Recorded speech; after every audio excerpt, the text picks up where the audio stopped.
13장입니다. 출애굽기 13장 17절에서 22절까지의 말씀 우리 같이 한 절씩 교독하겠습니다. 출애굽기 13장 17절에서 22절까지 한 절씩 같이 교독하겠습니다. 17절 말씀 제가 봉독합니다. 바로가 백성을 보낸 후에 블레셋 사람의 땅에 길은 가까울지라도 하나님이 그들을 그 길로 인도하지 아니하셨으니 이는 하나님이 말씀하시기를 이 백성이 전쟁을 하게 되면 마음을 돌이켜 애굽으로 돌아갈까 하셨습니다. 그러므로 하나님이 홍해의 광야 길로 돌려 백성을 인도하시매 모세가 요셉의 유고를 가졌으니 이는 요셉이 이스라엘 자손으로 단단히 맹세하여 하게 하여 이르기를 하나님이 반드시 너희를 찾아오시리니 너희는 내 유고를 여기서 가지고 나가라 하였습니다.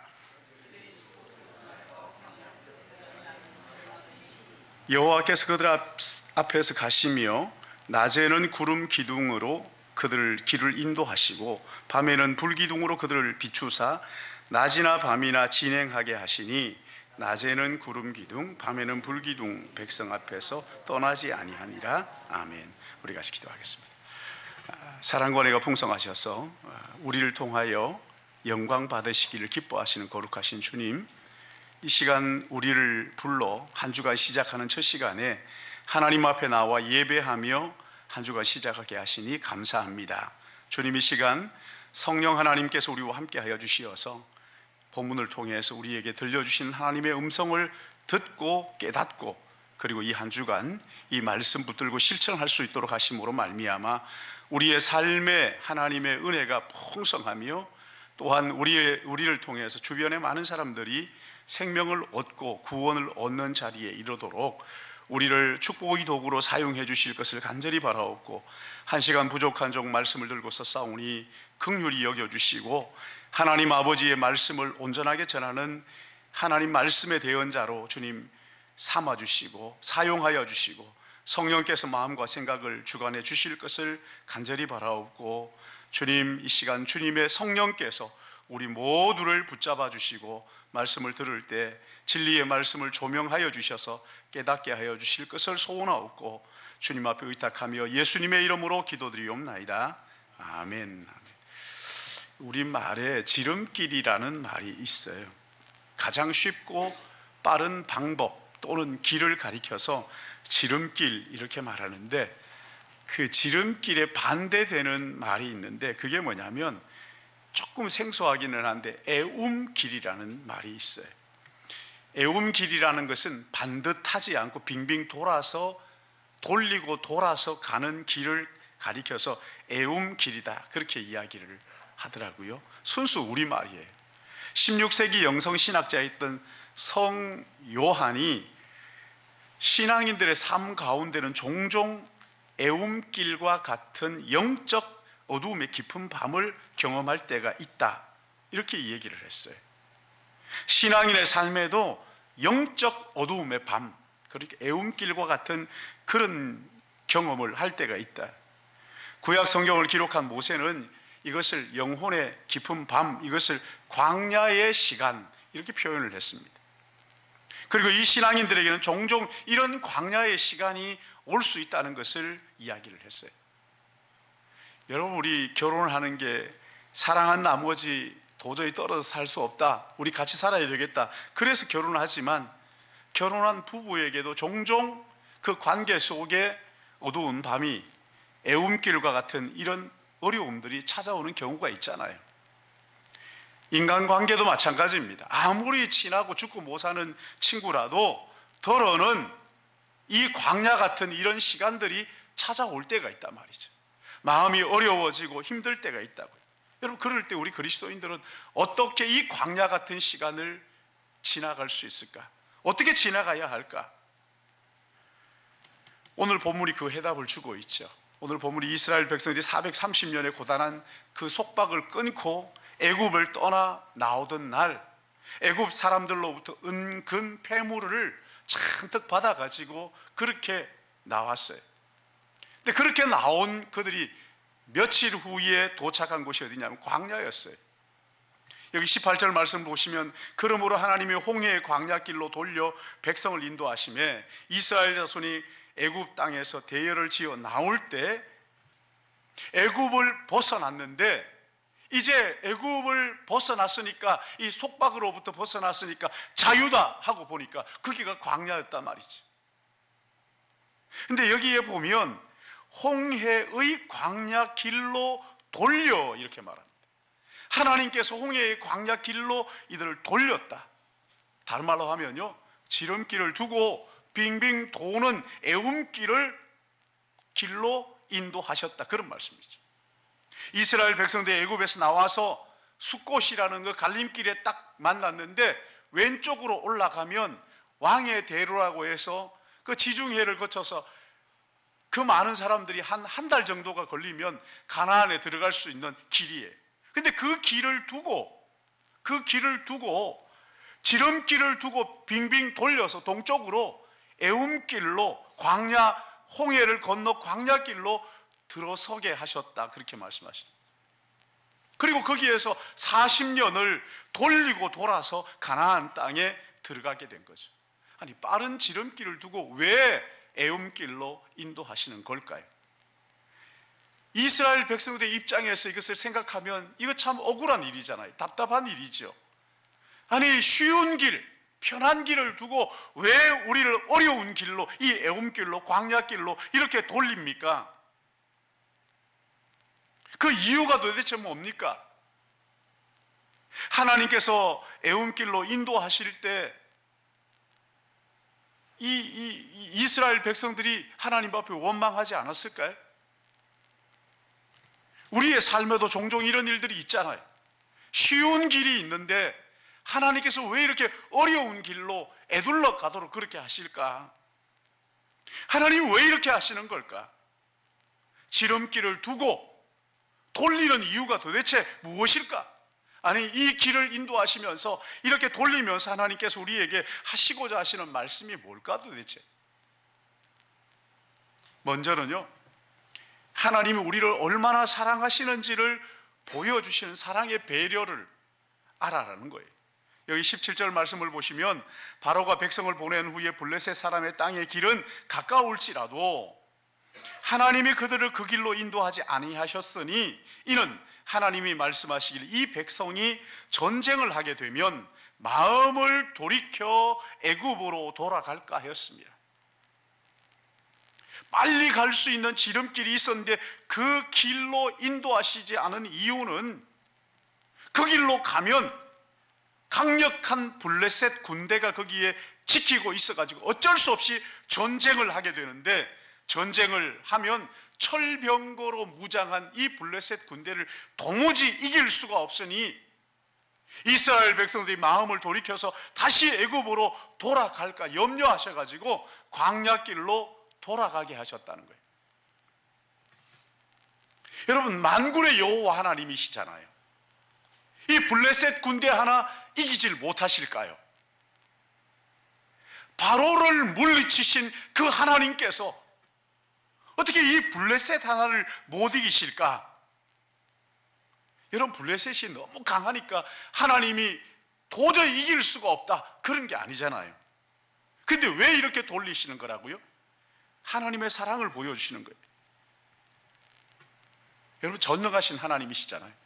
모든 것을 하실 수 있는 분이에요. 없는 것 가운데 있게 하시는 창조주이시죠. 그러나 하나님은요, 우리가 진실하게 사랑하는 것을 억지로 완력으로 그렇게 하도록 하지 않으신다는 거예요. 하나님께서 에덴 동산에 아담과 하와를 지으시고 그들에게 선악을 아는 나무를 거기다 심어놓고는 이걸 먹을 수도 있고 먹지 않을 수도 있다는 자유를 주신 거예요. 먹든지 먹지 않든지는 그의 자유입니다. 하나님은 억지로 그것을 못 먹도록 그렇게 하지 않으신단 말이에요. 여러분, 사랑이라는 것은요, 억지로 사랑하게 만든다고 사랑해지는 게 아니잖아요. 하나님은 억지로 사랑하는 것, 이걸 원치 않으시고 자발적으로 기쁨으로 우리를 사랑하시는, 하나님을 사랑하시는 것을 원하신단 말이죠. 그래서 하나님께서는요, 우리를 찾아오셔서 문을 부시고 들어오실 수도 있지만 그렇게 하지 않으시고 문을 노크하시는 거예요. 두드리시는 거예요. 내가 열어줄 때까지는 들어오지 않으시고 내가 열어줄 때까지 기다리시는 거예요. 여러분, 여기에 하나님의 고민이 있습니다. 이스라엘 백성들이 어려운 일을 만나면 그 마음이 돌이켜서 애굽으로 돌아가겠다고 그렇게 때를 쓰니까 이거 어떻게 하면 좋을까? 그래서 하나님께서 이들을 전쟁을 보지 않도록 광야로 돌리신 거예요. 하나님이 애움길로 인도하실 때, 아니 광야길로 돌리실 때에는 그 길이 우리에게 가장 적합한 길이기 때문에 그런 거예요. 하나님의 그 깊은 배려, 우리의 연약함을 아시고 하나님의 깊은 배려가 그 속에 담겨져 있는 거란 말이에요. 그래서 하나님께서는 홍해를 건너게 하시고 다시 돌아올 수 없도록 홍해를 건너게 하시고 그리고 그 광야길로 인도하시고, 홍해를 건너야 다시 돌아올 생각을 하지 않을 테니까 말이죠. 근데 하나님은 종종 우리를 이렇게 애움길로 인도하실 때가 있습니다. 어떤 경우에 그럴까요? 어떨 때 하나님께서 이렇게 우리를 돌리실까요? 어떤 어려운 일을 만나서 그 어려운 일 때문에 믿음의 길에서 떠나려고 할 때 우리 하나님께서는요, 광야길로 돌리시는 거예요. 애움길로 인도하시는 거예요. 또 하나는 우리가 너무 빨리 성공을 해가지고 교만해져서 하나님을 떠나려고 할 때 우리 하나님은 그거 다 아시는 거예요. 그리고는 우리 하나님께서 애움길로 우리를 인도하시는 거예요. 그러니까 하나님께서 우리를 돌리실 때 쉬운 지름길을 두고 애움길로 인도하실 때에는 하나님이 다양한 여러 가지 정치적 상황이며 사회적 상황이며 이런 것들을 다 고려해서 인도하시는, 가장 선한 길로 인도하시는 분이란 말이에요. 하나님 우리를 인도하시는 길은요, 빠른 길이 아닙니다. 지름길이 아닙니다. 가장 선하고 유익한 길로 우리를 인도하시는 것을 믿으시기 바랍니다. 하나님 그렇게 인도하시고, 왜 빨리 인도하지 않으시지? 왜 더 많이 주시지 않으시지? 그게 아니에요. 가장 선한 길. 인생이 좀 돌아가는 것 같고 좀 늦어지는 것 같아도 바른 길로, 선한 길로 우리 하나님이 인도하시는 것을 여러분 믿으시고, 내가 좀 돌아가는 것 같더라도 낙심하지 마시기를 주님의 이름으로 축복합니다. 낙심하지 말아요. 여러분, 우리가 그 길을 지나가고 나면 왜 하나님께서 그렇게 나를 돌리셨는지 그 이유를 알 수가 있어요. 여러분, 성경 인물들 가운데서 이렇게 하나님이 돌고 돌아 그 길을 인도하실 때 직선으로 인도하지 않으시고 꼬불꼬불 인도한 사람이 있습니까? 대표적인 사람이 다윗입니다. 아버지의 집에 있을 때도 형들로부터 구박을 받았죠. 그렇죠? 전쟁터에 가서 골리앗을 쳐 죽이는 이런 너무나 국가적인 중차대한 일을 했음에도 불구하고 그때부터 본격적으로 애움의 길을 가기 시작합니다. 사울 왕이 그를 죽이려고 사사건건 시비를 하며 추격하기 시작하죠.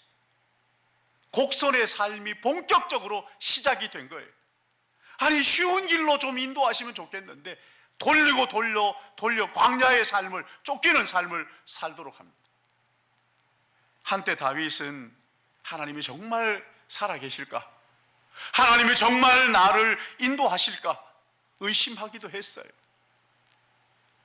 근데 다윗이 노년에 지은 시를 보면요, 내 평생의 선하심과 인자하심이 반드시 나를 따르리니 내가 여호와의 집에 영원히 살리로다, 이런 고백을 합니다.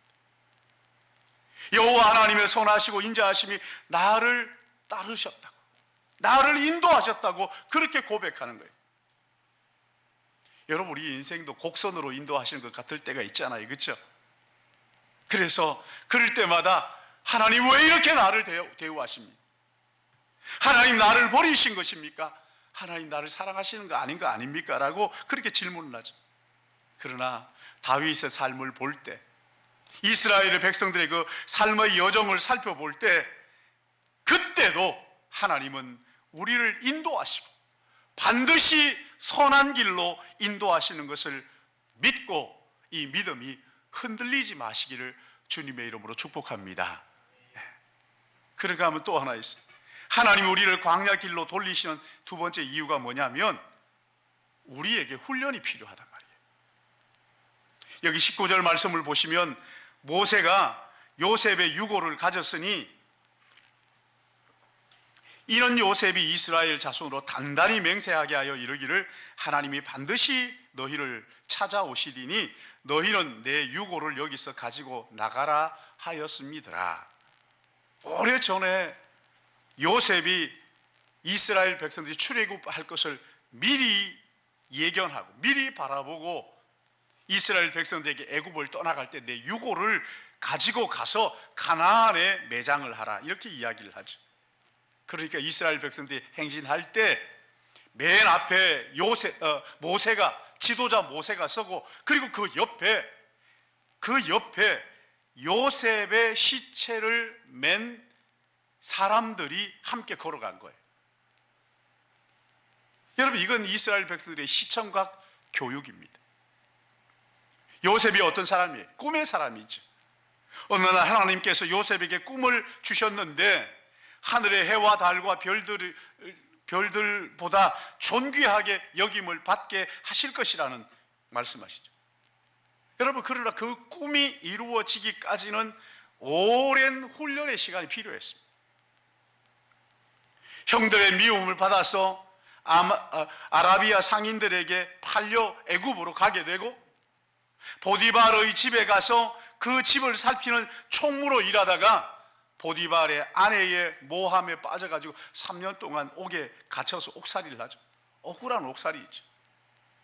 근데 거기에서 만났던 술 맡은 관원장의 꿈을 해몽해주고 그에게 기억해달라고 했는데 까맣게 잊어버리고 그런 연단의 시간이 그에게 필요했단 말이죠. 그렇게 연단을 거치자 하나님께서 그를 세워 기근으로 죽어가는 이스라엘 백성들을 구원할 뿐만 아니라 세계 만방에 하나님의 구원을 전하는 민족으로 그렇게 세워지게 된 것이잖아요. 여러분 생각해 보세요. 만약에 요셉이 가나안 땅에서 아버지의 사랑을 받으면서 그 가정에만 머물러 있었다면 얼마나 행복했을까요? 오히려 그 작은 부족장으로 생을 끝냈을 거예요. 아버지의 품을 떠나서 하나님의 손에 맡겨졌을 때 하나님이 그를 연단하시고 훈련하셔서 애굽의 국무총리 열국을 섬기는 하나님의 사람으로 세워 주신 것이죠. 요셉의 그릇에 맞도록 하나님이 빚어주시고 훈련하셨던 거예요. 출애굽 선두에 선 그 요셉의 유고를 통해서 하나님이 이스라엘 백성들에게 말씀하시는 거예요. 나는 너희들이 이렇게 요셉처럼 훈련을 받아서 제2의 요셉, 제3의 요셉이 되어서 단지 너희들만 복받는 것이 아니라 너희를 통해서 열방이 축복을 받는 축복의 통로가 되기를 원한다. 너희들을 통해서 수많은 영혼들이 구원받기를 원한다. 단지 너희들만 구원받는 거기에서 머물러 있지 말고 그 이기적인 시작을 벗어나서 너희를 통해서 다른 사람들이 구원받기를 원한다. 이게 하나님의 뜻이라는 거예요. 그래서 하나님께서 이스라엘을 애움길로 돌려 곡선으로 인도하시면서 그들을 훈련하신 거예요. 나중에 모세가 신명기 8장 2절에 이렇게 말씀합니다. 내 하나님 여호와께서 이 40년 동안에 내게 광야 길을 걷게 하신 것을 기억하라. 이는 너를 낮추시며 너를 시험하사 네 마음이 어떠한지 그 명령을 지키는지 지키지 않는지 알려 하심이라. 하나님이 이스라엘 백성들에게 먼저 겸손의 훈련, 낮추는 훈련을 광야에서 하셨다는 거예요. 여러분 교만해가지고 절대 축복의 통로가 될 수가 없습니다. 그래서 그를 돌려서 철저하게 낮추시는 거예요. 그리고 여기에 지키는지 지키지 않는지 하나님의 말씀에 정말 순종하는지 자기 마음대로 자기가 옳다고 이기적인 말만 하는지 하나님 그걸 훈련시킨단 말이죠. 뿐만 아니죠. 광야에서 아무것도 없는 거기에서 하늘로부터 만나가 내려와서 먹이시면서 아무것도 없는 이 중에서도 하나님만 의지하며 살도록 하는 훈련을 거기에서 시키십니다. 여러분, 이런 훈련을 통과하지 않은 사람들은 하나님 앞에 뭐 안 쓰임 받기나 하겠습니까마는, 그러나 귀한 일에 쓰임 받지는 못하겠지. 하나님은요, 우리가 그렇게 아무렇게나 살다가 그냥 세상에서 말하는 아이 나는 행복하다 그렇게 살도록 지으시지 않으셨어요. 온 세계를 구원하는 축복의 통로, 열방을 구원하는 축복의 통로로 그렇게 훈련되기를 원하십니다. 예전에 그 판소리를 주제로 한 영화가 하나 있어요. 서편제라는. 그거 참 전 재미있게 봤어요. 근데 그 판소리를 훈련하는데 그 아버지가 그 수양 딸이라 그러니까 딸을 판소리를 가르칩니다. 근데 이 판소리를 하는 이 여자아이 딸에게 인생에 그늘이 없다. 그래가지고 이 아버지가요, 모름지기 판소리꾼은 가슴에 품은 한이 있어야 되는데 이 한을 위해서 눈을 실명하게 만든, 두 눈을. 그래서 그의 소리가 그늘이 있는, 사람들이 그의 판소리를 들으면 정말 가슴이 시원해지고 위로가 되도록 그의 인생의 애움길, 돌고 돌려 그늘을 만드는, 그래야 참된 소리꾼이 된다는 거예요. 그런 아픔을 모르는 사람은 심금을 울리는 그런 소리꾼이 되지 못한다. 여러분, 애움길을 걸어보지 못한, 인생에 돌고 도는 어려움들을 한 번도 경험하지 못한 사람, 온실의 화초와 똑같은 거예요. 작은 고난도 견디지를 못한, 쉽게 넘어지고 돌아가고 자빠지는 거죠. 여러분, 1년 내내 햇빛만 있으면 좋겠다, 그런 생각 가끔 하시죠? 1년 내내 햇빛만 있으면 큰일 납니다. 그 사막이라 그래요. 그걸 사막에는 아무것도 살 수가 없어요. 늘 좋은 일만, 나는 한 번도 어려움이 없었다. 여러분, 이런 사람 주위에 사람들이 모이질 않습니다. 사람들이 다가갔다가는 상처만 입어요. 상처만 받아요. 그러나 애움길을 돌고 도는 인생들, 그늘이 있고 그 그늘 아래 사람들이 모이는 거잖아요. 그리고 거기에서 풍성한 하나님의 그 은혜를 함께 나누고 누리는 거란 말이에요. 하나님, 우리가요, 그늘도 없는 사시사철 햇빛만 내리쬐는 사막이 되기를 원치 않으십니다. 큰 나무가 되어서 그늘을 가지고 그 그늘 아래 삶에 지친 영혼들이 와서 쉼을 얻고 예수 그리스도를 통하여 생명을 얻는 구원의 도구, 축복의 통로가 되도록 그렇게 우리 하나님은 우리가 훈련되기를 원하신단 말이죠. 여러분이 지금 나는 요즘 정말 하나님께서 왜 이렇게 돌리시지? 왜 이렇게 어려움 주시지? 그러십니까? 그렇다면 거기에서 원망 불평하지 마시고 이렇게 하나님 앞에 말씀드리세요. 하나님, 제가 어떻게 훈련되기를 원하십니까? 하나님, 제가 어떤 사람이 되기를 원하십니까?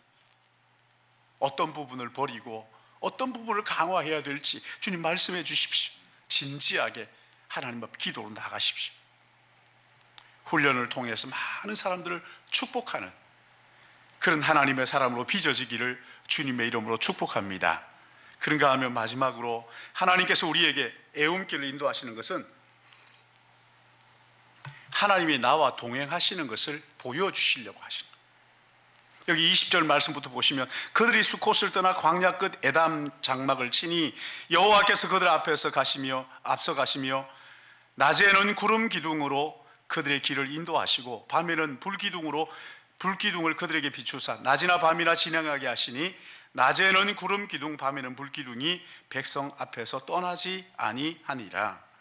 하나님께서 이스라엘 백성들을 애움길로 인도하셨지만 놀라운 그 기적 같은 역사를 하나 주셨는데 그게 뭐냐면 하늘에 거대한 구름 기둥이 생성이 된 거예요.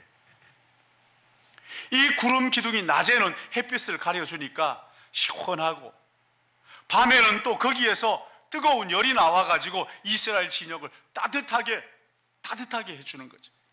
요즘으로 말하자면 뭐라 그럴까요? 냉난방기 역할을 하는 거죠.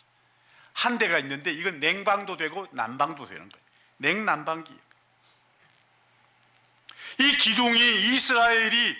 기둥을 가지고 이스라엘을 낮에는 햇빛으로부터 보호해 주시고 밤에는 추위로부터 보호해 주시고, 그것뿐만 아니라 또 이 구름은요, 요즘 말하면 내비게이션 역할을 했어요.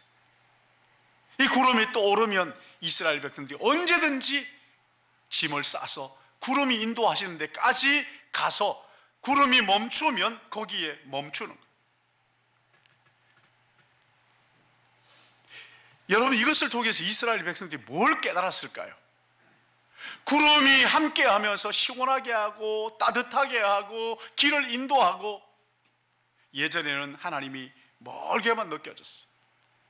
근데 하나님께서 이 광야의 구름 기둥과 불 기둥을 통해서 우리를 인도하시는구나. 나와 함께 하시는구나.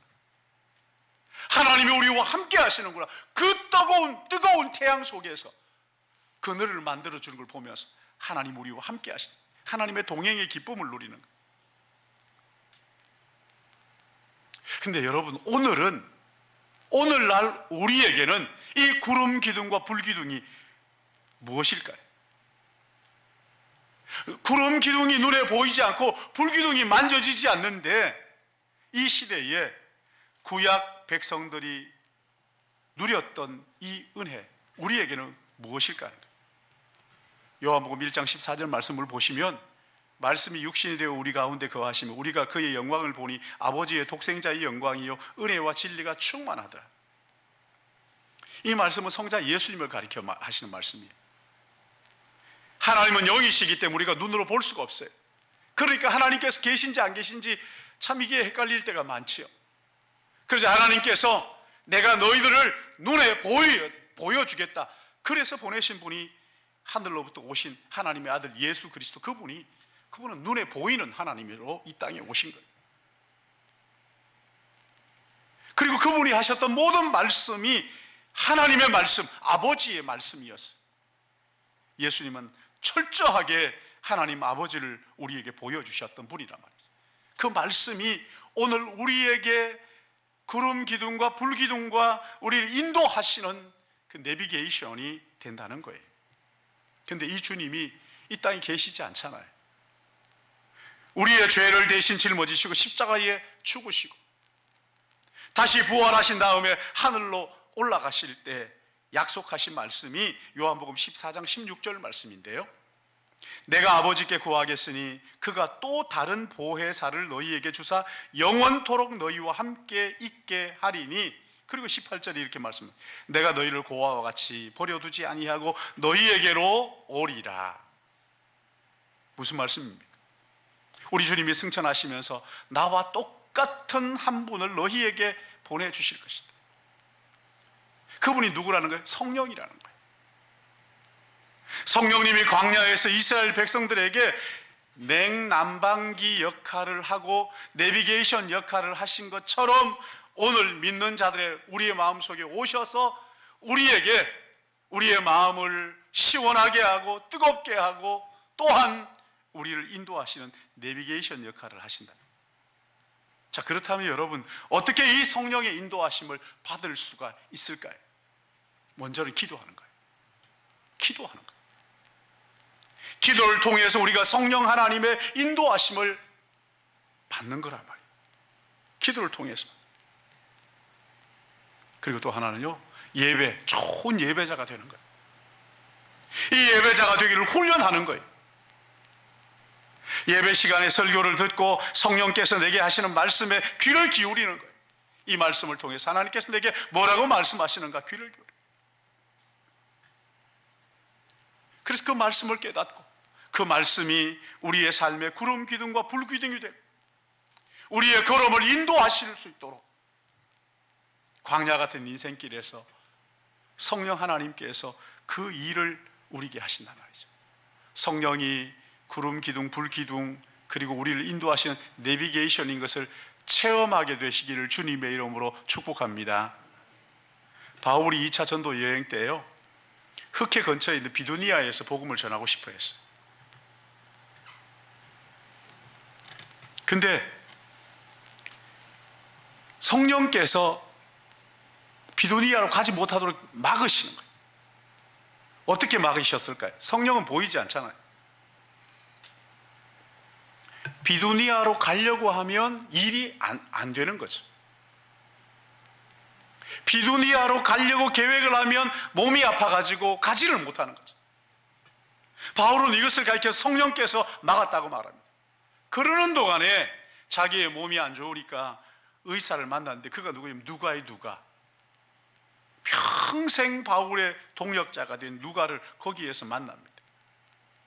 그리고 성령께서 어느 날 꿈에 말씀하시는데 유럽의 관문인 마게도니아 지방에서 건너와서 우리를 도우라. 꿈에 너무 생생하게 우리를 도우라는 그 도움 요청을 듣고 그리고 그 유럽의 관문인 빌립보로 들어가지요. 여러분, 이건 역사를 뒤바꾸어 놓은 겁니다. 인류 역사를 바꾸어 놓은 거라고요. 바울이 유럽에 복음을 전하기 시작했던 그때 그 걸음이 세계 역사를 뒤집어 놓은 거죠. 성령의 인도하심을 따라서 유럽 대륙으로 들어가서 거기에서 복음을 전했다. 여러분, 성령은 오늘도 구름 기둥, 불기둥이 되어서 우리의 걸음을 인도하시기를 기뻐하시는 분이에요. 하나님 우리와 동행하시는 것을 확인시켜 주시기를 원하시는 거예요. 그러기에 기도로 날마다 하나님 앞에 나가서 예배를 통하여 말씀을 듣고 순종함으로 하나님의 인도하심을 체험하는 우리 믿음의 가족도 되시기를 축복합니다. 아프리카 개척 선교사였던 데이빗 리빙스턴이 16년 동안 아프리카에서 복음을 전하다가 거꾸로 돌아옵니다. 영국에 돌아와서 그레스고우 대학에서 명예 박사학위를 받는데 그때 했던 말이 나는 16년 동안 아프리카에서 복음을 전하면서 여러 가지 어려운 일들을 만났는데 그 모든 고난을 이길 수 있던 힘이 바로 이 말씀에 있었습니다 하면서 마태복음 28장 20절 말씀하셨어요. 볼지어다 내가 세상 끝날까지 너희와 항상 함께 있으리라 하시니라. 하나님이 진짜 나와 함께 하셔서 지금까지 복음을 전할 수 있었습니다. 간증을 했어요. 그리고 그는 다시 아프리카로 돌아갑니다. 그리고 1873년 5월 1일 말라리아와 뇌출혈로 쓰러져서 기도하는 자세로 하나님의 품에 안겼어요. 근데 그 곁에 있던 일기장에 이렇게 쓰여 있었어요. 나는 믿습니다. 그분이 나와 함께 하시겠다는 약속을 지금도 지키고 계시는 것을. 나는 믿습니다. 그분이 나와 함께 하시겠다는 약속을 지금도 굳게 지키고 계시는 것을. 그리고 무릎 꿇고 기도하는 자세로 하나님의 품에 안기셨어요. 리빙스턴이 그 밀림에서 복음을 전하면서 몸에 수많은 짐승의 공격을 받아가지고 그냥 그 상처들이 질비했어요. 그러나 그가 끝까지 그런 가운데서 그 애움길에서 믿음의 경주를 완주할 수 있었던 것은 구체적으로 나와 함께 동행하시는 하나님을 의지하는 법을 알았기 때문입니다. 사랑하는 여러분, 하나님 우리와 동행하시고 인도하시고 성령 하나님께서 함께 하셔서 이 고단한 애움의 길 믿음으로 행함으로 리빙스턴처럼 나는 믿습니다. 그분이 나와 함께 계시다는 약속을 지금도 지키고 계시는 것을. 그래서 우리의 마지막 삶이 믿음의 경주를 완주하고 하나님 앞에 영광 돌리는 복된 인생이 되시기를 예수님의 이름으로 축복합니다. 하나님 아버지 감사합니다. 오늘 여기 이스라엘 백성들을 지름길을 두고 애움길로 인도하시는 그 이유가 하나님 우리를 얼마나